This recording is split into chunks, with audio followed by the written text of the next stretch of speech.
നമസ്കാരം. തനിനാടൻ വാർത്തകളിലേക്ക് സ്വാഗതം. ഇന്നത്തെ പ്രധാന വാർത്തകൾ വായിക്കുന്നത് എൽദുസ് സണ്ണി.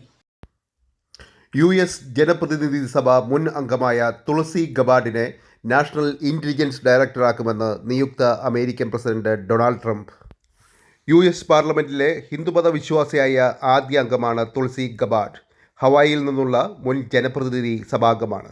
ഭഗവത്ഗീതയിൽ തൊട്ടാണ് സത്യപ്രതിജ്ഞ ചെയ്തത്. അമേരിക്കക്കാരിയാണെങ്കിലും അമ്മ ഹിന്ദുമത വിശ്വാസിയാണ്.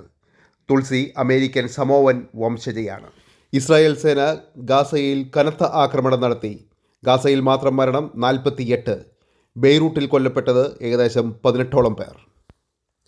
വടക്കൻ ഇസ്രായേൽ നഗരമായ ഹൈഫയിലെ ഒരു നഴ്സറി സ്കൂളിന് സമീപം ഹിസ്ബുള്ളയുടെ റോക്കറ്റ് പതിച്ചെങ്കിലും ആളപായമില്ല. ഇതാണ് ഇസ്രായേലിനെ പ്രകോപിപ്പിച്ചത്. ഇസ്രായേൽ ആക്രമണങ്ങളിൽ ഗാസയിൽ മാത്രം ഇതുവരെ 43,000-ഓളം പാലസ്തീൻകാർ കൊല്ലപ്പെട്ടു. ലബനനിൽ ഇതുവരെ 3,200-അധികം ആളുകൾ കൊല്ലപ്പെട്ടു.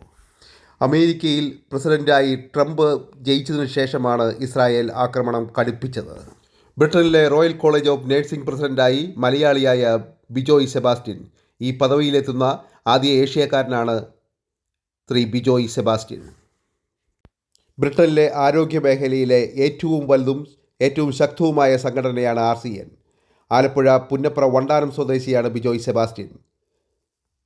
യൂണിവേഴ്സിറ്റി കോളേജ് ഓഫ് ലണ്ടൻ ഹോസ്പിറ്റലിൽ സീനിയർ ക്രിട്ടിക്കൽ കെയർ നഴ്സാണ് ശ്രീ ബിജോയ്. തേക്കടിയിൽ ഇസ്രായേലി ദമ്പതികളെ ഇറക്കിവിട്ട കാശ്മീരി ഷോപ്പ് ഉടമ മുൻപും പൗരത്വം ചോദിച്ചതിൻ്റെ പേരിൽ വിവാദത്തിലായ ആൾ. കടയുടമയെ പോലീസ് ചോദ്യം ചെയ്തു.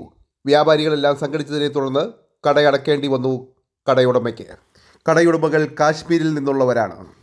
വാർത്തകൾ ഇവിടെ പൂർണ്ണമാകുന്നു. എല്ലാവർക്കും നന്ദി.